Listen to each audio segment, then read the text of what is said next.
창세기 47장 1절로 12절 말씀입니다. 오늘 말씀은 요셉의 그 말씀에 있어서 하이라이트 최종에 있는 말씀입니다. 야곱이 요셉의 안내로 바로 왕을 만나서 대화하는 그 장면을 기록하고 있습니다. 또 요셉의 인도로 야곱과 그 형제들 가족들이 다 바로 왕을 만나게 되는 그런 내용을 하고 있습니다. 그래서 오늘 말씀은 야곱이 바로 왕을 만나다라는 제목으로 묵상하겠습니다. 첫째로 요셉은 아버지와 형제들을 바로 왕에게 소개합니다. 이제 식구들이 왔으니 소개를 해야 되겠죠. 일종의 보고를 해야 되는 것입니다. 개인적인 거지만 요셉은 공무가 있는 공적인 사람이기 때문에 신변의 변화에 대한 보고를 해야 하는 것이죠. 그래서 바로 왕에게 보고를 하니까 바로 왕이 이제 식구들이 어떤 사람인지 궁금해합니다. 그래서 아버지와 5 형제를 데리고 왕이 있는 왕궁으로 들어갔습니다. 이 3절 말씀에 보면 이 바로가 무엇하는 사람인지 궁금해합니다. 생업이 뭐냐라고 할 때 약속한 대로 또 요셉에게 지시를 받은 대로 그대로 속이지 않고 이야기를 합니다. 자기들은 조상 대대로 목자의 일을 하고 있다라고 말합니다. 그리고 자기들은 고센 땅에서 목축을 하고 살았으면 좋겠다라고 원하는 것도 이야기를 합니다. 목자라고 하는 것은 목자라고 밝히는 것은 애굽에서 사는 데 있어서 참 불편한 삶을 살 수 있습니다. 어제 말씀드린 것처럼 애굽 사람들은 목자를 혐오하는 직업으로 생각하기 때문에 보통 상종하지 않습니다. 그리고 냄새 난다라고 이야기도 하고 상종하지 않는데 그럼에도 불구하고 자기들이 목자인 것을 당당하게 말을 합니다. 요셉 한 사람의 성공으로 이스라엘 가족과 민족이 애굽에서 이제 살 길을 인정받는 것을 볼 수가 있습니다. 두 번째로 거주권과 왕실 목축 관리자로 위촉을 받습니다. 바로 왕은 요셉에게 고센의 좋은 땅을 아버지와 형제들이 거할 수 있게 하라고 허락을 합니다.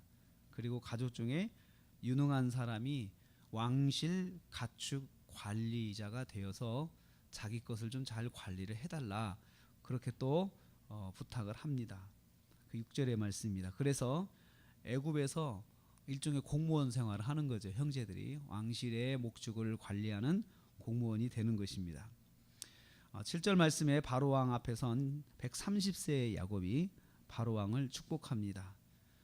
사실은 바로 왕을 축복한다고 하는 것은 애굽에서는 있을 수 없는 일이죠. 왜냐하면 바로 왕이 곧 신이잖아요. 신인데 신을 축복하는 사람이 누가 있습니까? 사람이 감히 축복합니까? 그럼에도 불구하고 야곱은 당당하게 바로를 축복합니다. 하나님의 이름으로 축복하는 것이죠. 이 축복했다는 말이 7절과 10절 두 번에 대해서 반복됩니다. 두 번에 걸쳐서. 이것은 그냥 야곱이 그냥 얼떨결에 한 것이 아니고 작심을 하고 하나님의 축복을 애굽 왕 바로에게 하는 것입니다.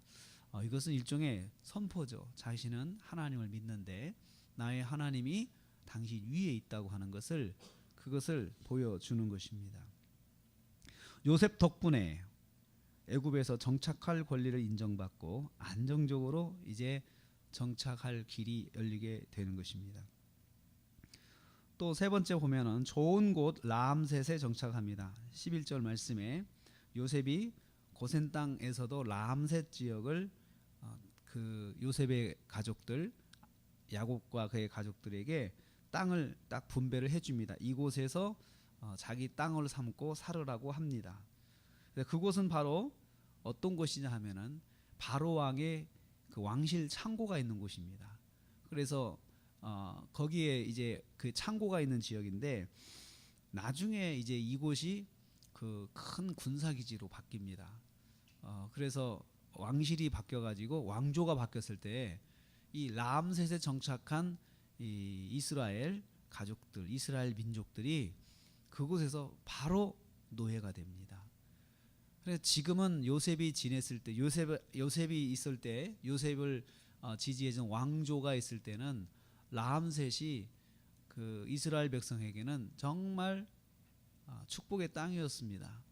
그리고 그곳에서 뭐 다 내 땅이니까 자유롭게 살 수 있고 그렇지만 훗날 이곳은 그 이스라엘 백성에게 있어서 노예의 땅이 됩니다.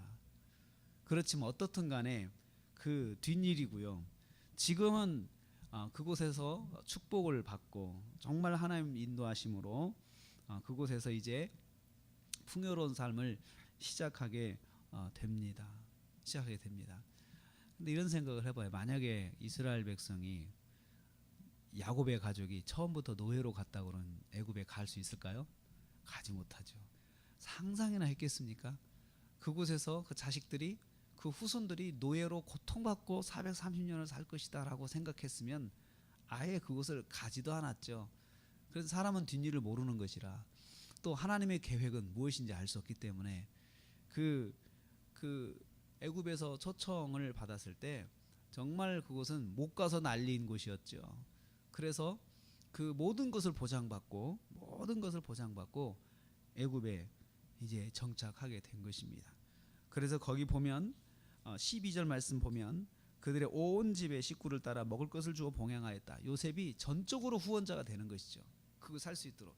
그러니까 누가 요셉의 그런 가족들을 건들겠습니까? 모든 걸 보장받고 특권을 누리면서 삶을 시작하게 되는 것이죠. 저는 여기서 이런 생각을 합니다. 한 사람이 하나님 은혜로 복을 받으면 그 가족들이 다 그 복을 누린다는 것입니다.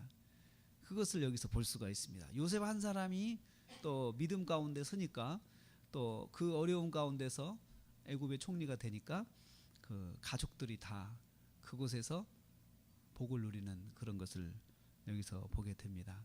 한편 이것은 야곱의 축복이죠. 야곱이 받은 축복이죠. 야곱이 자식을 통해서 받는 축복입니다. 그리고 또 오랜 동안의 고통의 세월을 약 15년이라는 야곱의 개인적인 고통의 시간들이 이제 해피엔드로 끝나는 이런 순간이 오늘의 말씀입니다. 항상 고생 끝에는 하나님의 복이 있습니다. 그리고 고생 중에도 하나님 말씀 의지하고 하나님의 그 마음들을 의지하고 살면 하나님이 반드시 거기에 대해서 축복을 해 주십니다. 그리고 또 그래서 우리는 나 한 사람이 믿음 안에 서는 것이 정말 중요하다. 우리가 모든 가족이 다 믿음이 좋으면 얼마나 좋습니까? 그렇지만 가족들이 믿음이 좋을 수도 있고 또 믿음이 안 좋은 사람도 있고 또 불신앙자도 있습니다. 그렇지만 중요한 것은 그 중에 믿음의 사람 한 사람이 가족을 다 이끌 수가 있다는 것입니다. 가족의 복의 근원이 될 수 있고 복의 통로가 될 수 있다는 것입니다. 그래서 식구들이 예수를 안 믿고 믿음 생활 잘 안 하고 그래서 마음이 아프겠지만 내가 한 사람이 바로 서는 것이 일단은 그들을 복되게 하고 그들이 하나님 앞에 나갈 수 있는 그런 좋은 역할을 해줄 수가 있다는 것입니다. 이 야곱의 가족들이 라암셋에 정착해서 무슨 생각을 했을까요? 야, 정말 하나님께서 우리에게 이런 복을 주셨구나 하고 감사하지 않았을까라는 생각을 합니다. 그 기회에 자녀들도 하나님을 의지하게 되고 더 믿음이 자라는 계기가 되었을 것이다 라고 생각을 합니다. 오늘 하루도 우리가 생각합니다. 살아가면서 내가 믿음 안에 서는 것이 내 주변과 가족을 복되게 하는 길이구나 라는 것을 다시 한번 우리가 생각합니다. 오늘 하루 말씀 안에 승리하시고 말씀과 동행하시고 하나님 은혜 가운데 거하셔서 나의 믿음 안에 섬이 가족들에게 영적인 큰 축복이 되는 하루가 되시기를 주님의 이름으로 축복합니다.